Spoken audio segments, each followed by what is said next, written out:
சென்னையில் உள்ள பாரதிய ஜனதா கட்சியின் தலைமை அலுவலகமான கமலாலயத்தில் தமிழிசை சவுந்தரராஜன் பேசி வருகிறார். நேரடியாக பார்க்கலாம். அதே போல நீங்களும் மாட்டு இறைச்சி சாப்பிட்டு போராட்டம் நடத்துங்கள். தமிழகத்தில் என்ன நடக்கிறது என்று நாம் பார்த்து விடுவோம். தவறான கருத்துக்களை சொல்லிக் கொண்டே இருந்தால் சும்மா மக்கள் விரோத பாஜக என்ற ஒரு வார்த்தையை அடிக்கடி பயன்படுத்துகிறார்.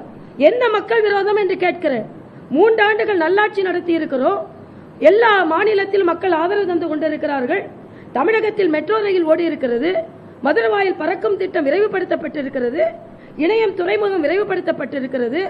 1500 கோடிக்கு மேல் இங்கே ஏழை மக்களுக்கு வீடு கட்டும் திட்டத்திற்காக பணம் ஒதுக்கப்பட்டிருக்கிறது. 10,000 கோடிக்கு மேல் இங்கே உள்ள மின்சார திட்டத்திற்கு உதய் திட்டத்திற்கு பணம் ஒதுக்கப்பட்டிருக்கிறது. 87,000 கோடி இங்கே உள்ள மின்துறையின் கடனை போக்குவதற்கு மத்திய நிறுவனம் கொடுத்திருக்கிறது. நீங்க நான் உங்ககிட்ட சவால் விடுறேன். இத்தனை நாட்கள் ஆட்சியில் இருந்தீங்க, விவசாயிகளை பற்றி சொல்கிறீர்கள்.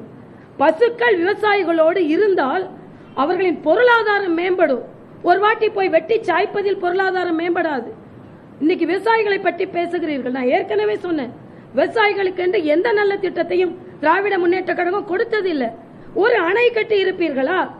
ஒரு நீர்நிலை திட்டத்தை மேம்படுத்தி இருப்பீர்களா? நமது நாட்டுக்குள்ளே ஓடி இருக்கின்ற தென்னக நதிகளை இணைப்பதற்கு ஏதாவது முயற்சி எடுத்திருப்பீர்களா? தொலைநோக்கு திட்டத்தோடு விவசாயிகளை பாதுகாப்பதற்கு ஏதாவது செய்திருப்பீர்களா? ஆர்ப்பாட்டம் நடத்துகிறீர்கள்.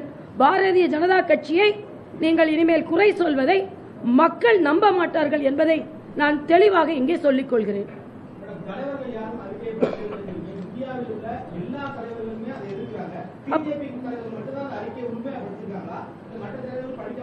அது நான் சொல்லலப்பா, நான் சொல்லவில்லை. இது உயர்நீதி கேரள உயர்நீதிமன்றம் சொல்லி இருக்கிறது என்பது மட்டும் இல்ல. ஆமா, முழுமையா படிக்கல.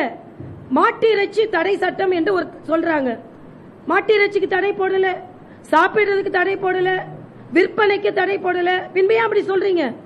அதே பழக்க வழக்கங்கள் அப்படியே தான் இருக்கிறது. தெளிவாக சொல்லி இருக்கிறார்கள், மாநில அரசின் உரிமைகளில் தலையிடவில்லை. ஆக தெளிவாக அரசியல் செய்வதற்காக தவறாக இதை முன்னுதாரணம் காட்டுகிறார்களே தவிர, தவறாக முன்னிறுத்துகிறார்களே தவிர, இவர்கள் சொல்வதைப் போல தவறான நடைமுறைகள் எதுவும் அந்த சட்டத்தில் இல்லை என்பதை தெளிவாக படித்துவிட்டு சொல்ல வேண்டும் என்பது எனது கருத்து.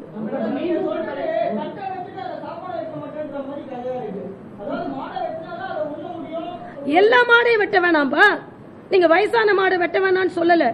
அதற்கு என்று இது இல்லீகல் டிராபிக்கிங் தான் நம்ம தடை செய்யறோம். 2000 கோடிக்கு உங்களுக்கு தெரியாம பசு வர்த்தகம் நடைபெறுகிறது. இதை தடுப்பதற்கு இன்னைக்கு நீங்க சொல்றீங்க தட்டை வச்சுட்டு யாரும் வேணான்னு சொல்லல. சென்னை கமலாலயத்தில் தமிழக பாரதிய ஜனதா கட்சியின் தலைவர் தமிழிசை சவுந்தரராஜன் தற்போது செய்தியாளர்களை சந்தித்து வருகிறார். மாட்டிறைச்சிக்கான தடை விவகாரத்தில் பல தவறான புரிதல்கள் இருப்பதாக அவர் குற்றம் சாட்டியிருக்கிறார். திமுகவின் விமர்சனங்களை அவர் மறுத்து தற்போது பல்வேறு கருத்துக்களை தெரிவித்து வருகிறார். முழுமையாக பின்னர் பார்க்கலாம்.